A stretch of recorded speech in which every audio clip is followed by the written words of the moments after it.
ఇప్పుడు mega family నుండి ఒక అమ్మాయి తొలిసారిగా హీరోయిన్ గా తెర మీదకొచ్చింది. ఆమె మెగా డాటర్ కొణిదెల నిహారిక. తను హీరోయిన్ గా రావాలని అనుకుంటున్నా అని చెప్పగానే ముందుగా ఫ్యాన్స్ హర్ట్ అయ్యారంటూ రిపోర్ట్లు వచ్చాయి. ఆ తర్వాత అసలు తెలుగులో ఇలా హీరోల కూతుళ్లు హీరోయిన్లుగా సెట్ అవుతారా అంటూ సెటైర్లు వినిపించాయి. అసలు ఇలాంటి క్రిటిసిజం అంతా మెగా ఫ్యామిలీ మెంబర్లు ఎలా హ్యాండిల్ చేస్తున్నారు? నిహారిక చాలా స్ట్రాంగ్ అమ్మాయి. తన హీరోయిన్ గా రావడం చాలా హ్యాపీగా ఉంది. అలాగే ఇప్పుడు సుస్మిత కూడా స్టైలిస్ట్ గా చేస్తుంది. మామయ్య 150 సినిమాకు తనే డిజైనర్. నాకు చాలా హ్యాపీగా ఉంది. అసలు ఆడ మగ అనే తేడా ఏముంది? మనం ఫ్యూచర్ జనరేషన్. ఆడాళ్లు అన్ని పనులు చేస్తున్నారు.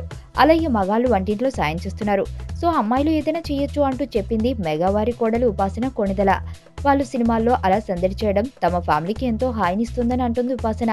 ఇకపోతే ఉపాసన వాళ్ళ ఫ్యామిలీ బిజినెస్ అయిన అపోలో హాస్పిటల్స్ గ్రూప్ లో దాదాపు 53% మంది మహిళా ఉద్యోగస్తులే ఉన్నారట. జెండర్ ఈక్వాలిటీ అనే పేరుని వాడకుండా ఆడాళ్లు ఏదైనా చెయ్యాలి అంటూ గట్టిగా వాదించింది ఉపాసన. మొత్తానికి నిహారికకు ఫ్యామిలీలో ఏ రేంజ్ ఎంకరేజ్మెంట్ ఉంటే కెరియర్ వైజ్ ఆమె ఏ రేంజ్ కు చేరుతుందో చూసుకోండి. మరణం దేహానికే గాని ఆత్మకు కాదని భగవద్గీత చెప్తుంది. మనిషి బరువెంతున్నా మరణానంతరం 21 గ్రాములు తగ్గుతుందని సైన్స్ చెబుతుంది. అంటే ఆ 21 గ్రామ్స్ బరువు